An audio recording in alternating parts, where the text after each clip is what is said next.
Want to show you just how extensive some of the flooding is along the Arkansas River and near Fountain Creek. Take a look at this. It doesn't look like a front yard there. Instead, quite a bit of flooding. These pictures taken by the Pueblo Sheriff's Office, and here's another vantage point of some of the flooding. So we just can't handle much more in the way of rain, and I wish that I could say that we didn't have any of the forecast tonight, but unfortunately that's not the case. Don't be fooled by the fact that we are not tracking much out there currently.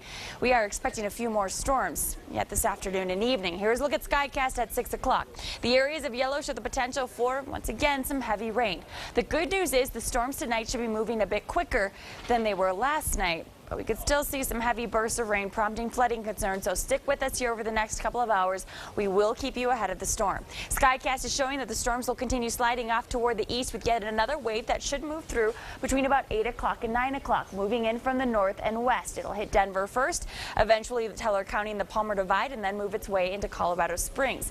Again, we could see some large hail, so we'll have to monitor this potential for strong to severe storms here over the next several hours.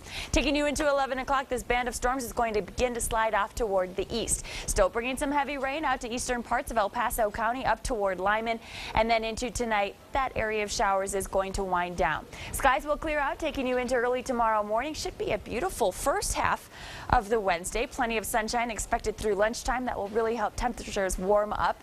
And then tomorrow afternoon, the same old story. The clouds will thicken up during the early afternoon. The storms will begin to pop up during the mid to late afternoon. Here's a look at 4 o'clock when we should start to see a bit of rain moving back into the Pikes Peak region, as well as some of the southern mountains, so the wet, the Sangres getting in on the rain around 4 o'clock.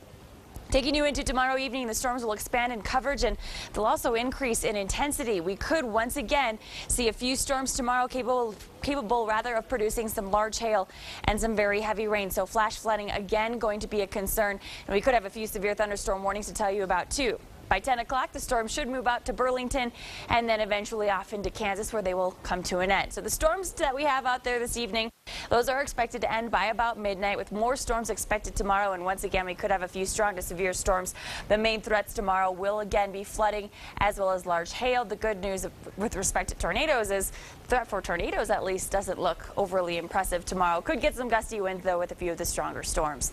Lower temperatures tonight dropping into the 50s and 60s. Coolest spot on the map tonight, 36 degrees coming in from Leadville. High temperatures tomorrow will be warming into the 80s for most across southern Colorado, with some temperatures getting to near 90 degrees along the lower Arkansas River Valley and southeastern corner of the state. Up in the mountains tomorrow afternoon will be in the 60s and 70s. If you are wondering when we're finally going to get a break from all of this wet weather, here's your answer. We'll just have a few isolated storms to contend with over and near the mountains on Thursday, but then Friday through the weekend and into early next week, we are going to dry things out noticeably so. We get a cool front that will push through on Saturday. That could bring a few scattered storms up to the high country, so if you're planning on doing any camping this weekend, any hiking, just know Saturday afternoon we could get a few isolated storms up in the high country, but for the lower elevations, we're keeping it dry. Mid-80s Saturday, Sunday, and then we are in the upper 80s Monday, Tuesday of next week. So it is going to get hot here as we take you into the end of the work week and into next week.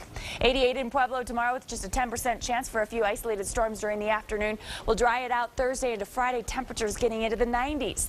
When we get that cool front to move through, we'll drop temperatures back into the 80s Saturday, but then it's into the 90s we go, and we'll stay there Sunday, Monday, and even on Tuesday. In Canyon City tomorrow, 86 degrees will be your high temperature.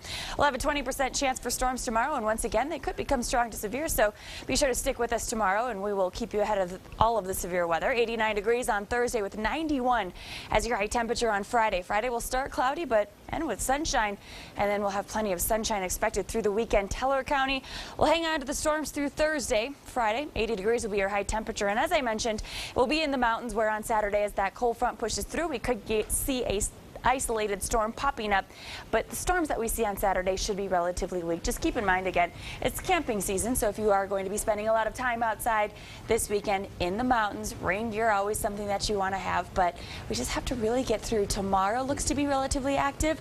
Thursday looks to be a little bit more isolated, and then Friday through the weekend for the lower elevations, we should have a chance to dry out, which I know a lot of folks who have been battling water in the basements, water in the cellars, things like that will definitely appreciate. Yeah, everyone asking, when are we going to dry out? We need a break.